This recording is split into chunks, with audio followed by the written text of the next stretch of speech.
Percepções sobre arte, sobre vida, sobre arte e vida, vida na arte, arte na vida. Percepções de mundo, reflexões.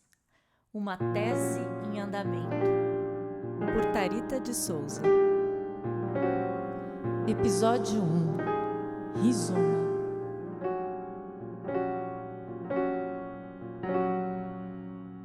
O rizoma, no olhar da biologia, é um caule quase sempre subterrâneo que cresce na horizontal, mas não possui direção clara e definida.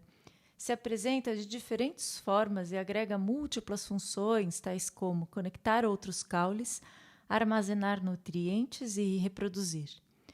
Na filosofia, rizoma é um modelo epistemológico de Gilles Deleuze e Félix Guattari. O pensar humano não se apresenta como um acontecimento linear. O pensar humano não é constante no espaço e apresenta não possui uma única forma fechada, tampouco tem alguma hierarquia. Rizoma seria um modelo de pensamento resistência.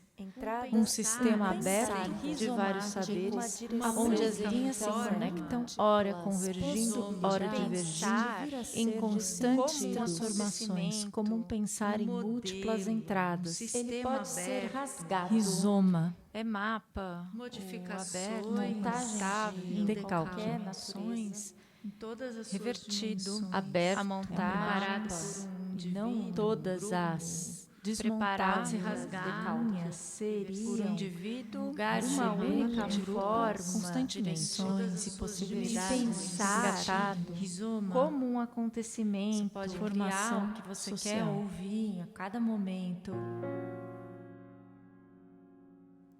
E eu poderia agora te perguntar se fez algum sentido essa escuta. Será? A nossa mente vive buscando conexões, sentidos, significados todo momento e espera-se de um texto que ele tenha uma fluência linear, horizontal, cronológica, lógica.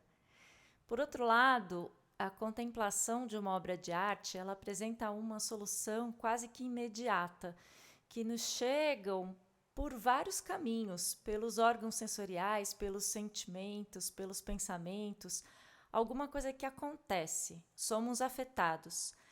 Não necessariamente precisa de uma legenda ou de uma explicação.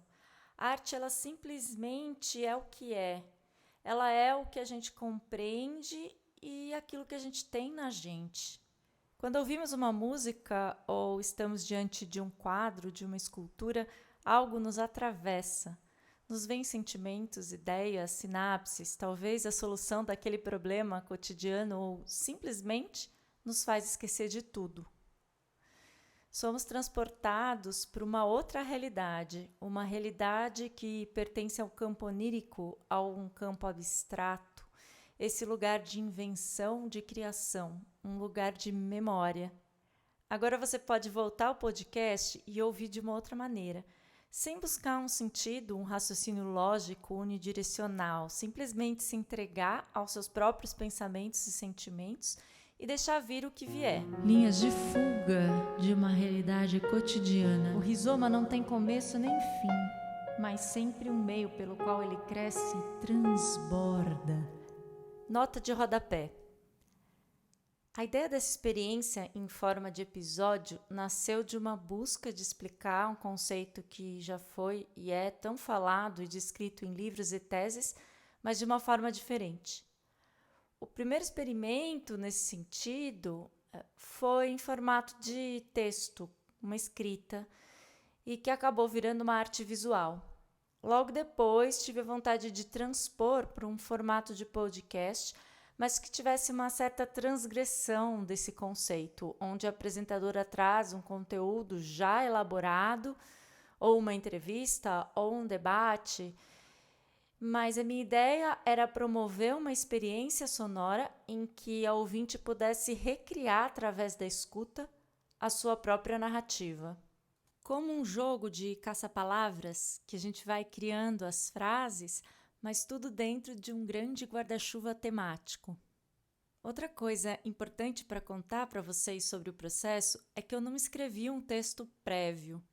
Esse episódio é uma colagem, uma bricolagem de vários textos e de vários pensamentos que foram acontecendo ao longo do processo de gravação.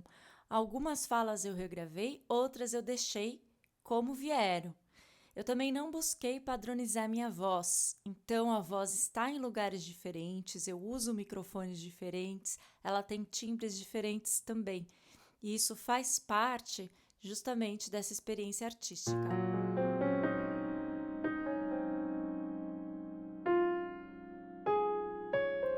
Bibliografia.